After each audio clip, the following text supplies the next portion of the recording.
जानते हैं सब कि नहीं जानते? कौन कौन जानता है अजामिल की कथा? नहीं जानते हो? कितने लोग जानते हैं? परिवार से था, उसके पिता बहुत बड़े अग्निहोत्री थे, वेदाध्यायी स्वाध्याय करने वाले थे, अजामिल नाम था उसका। बहुत अच्छा विद्वान था, सब कुछ देखा तो उसका भी मन उसी की तरफ आसक्ति हो गया और वो भी अपनी भोली भाली सीधी सादी पत्नी को छोड़ करके वेश्या के साथ चला गया और जाता इधर उधर से चोरी। उसके साथ रहते होते उसको जो है 9 संतान हो गई थी। भक्त हो, माता रानी का भक्त, भगवान में श्रद्धा विश्वास रखता हो तो उसी के यहाँ चले, आज घर पे रुके और रात हो गई है, सुबह निकल चले जाएंगे। तो गांव के लोग कुछ होते ही हैं, बदमाश भक्त के नाम पर जब उन्होंने महात्माओं ने पूछा तब वो लोग, गांव के लोगों ने बताया, हाँ महाराज एक भक्त है। व्यंग्य में बताया उन्होंने, भोले वाले, वो तो दूर से आए, अयोध्या से आया, वृंदावन से आया, किसी उन्हें क्या मालूम गाँव की क्या बात है, कौन किससे। और तो पहुंच गए उसी भक्त। गांव वाले से कहे, भैया भक्त अजामिल का घर किधर है? क्या पूछे? भक्त अजामिल का घर किधर है? गांव वाले मन में तो हंसे, अजामिल भक्त कब से बन गया, लेकिन फिर भी पूछ नहीं तो जाने दो। सब लोग रास्ता बताते कि माता जैसे गली से चले जाओ, फिर का घर है। महात्मा लोग पहुंच गए, अपना झोरी में थोड़ा रख दिए, चिमटे करके पहुंच गए। पर वहां पर जब उस वेश्या ने देखा कि तुम महात्मा मेरे घर आ रहे हैं, ये तो आज उल्टी गंगा क्यों बह रही है, मेरे जैसे अधम के घर में महात्मा लोग आ रहे हैं। वेश्या समझदार थी, समझ गई कि धोखे से किसी ने इनको हमारे यहाँ भेज दिया है, परंतु आ रहे हैं तो कुछ तो स्वागत करना पड़े। महात्मा जी आए, कहे माता जी राम राम। वेश्या भी राम राम में हाँ मिलाती गई।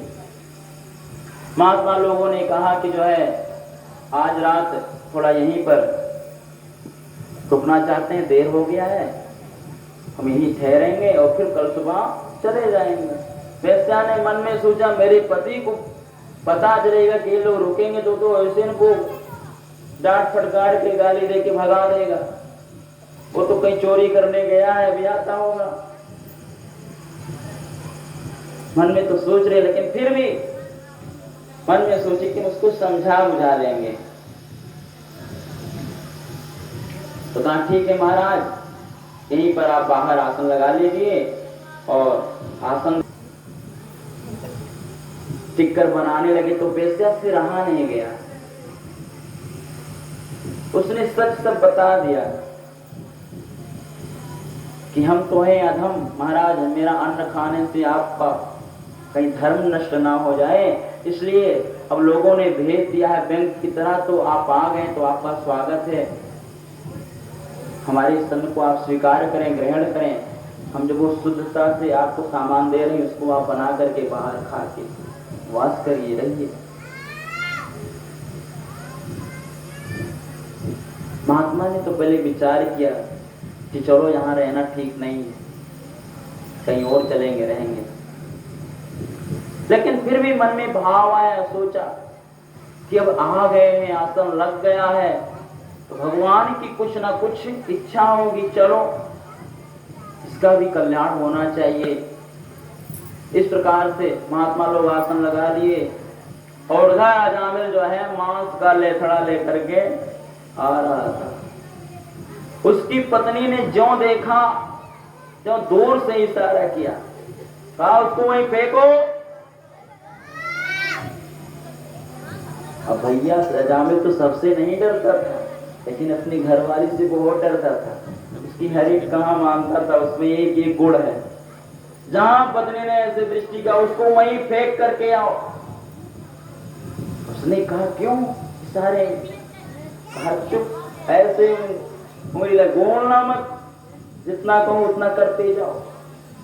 इशारे में बात हो रही, बोल नहीं रहे थे। इस सामान में फेंक करके आना, तभी घर में एंट्री होगी, नहीं तो नहीं। मांस का ले थोड़ा फेंक करके और उसको फिर पीछे वाले गेट से अंदर आना। सामने महात्मा लोग बैठे हैं, इसलिए पीछे वाले से आना। और जब पीछे आया जामिल तो उसको नहलाया धुलाया, बढ़िया वस्त्र सुजित गया, चंदन मंदन लगा करके महात्मा के पास में भेजा। कहा एक बार जब लोगों ने भक्त बना दिया है तो भक्त ना होते हुए एक बार भक्त के रूप में महात्माओं के पास। तुम्हें मालूम नहीं है जामिल का घर है? इस प्रकार से भड़कने लगा बाहर जाकर के। पत्नी अंदर काम कर रही थी, कुछ हुआ ही, बाहर देखी, अरे तुम इस प्रकार से अपशब्द बोल रहे हो महात्माओं को। उसने फिर फटकारा तो फिर वो डाउन हुआ। कहा अंदर से इनको पावर मिला है, इसलिए कुछ बोलने वाला नहीं है।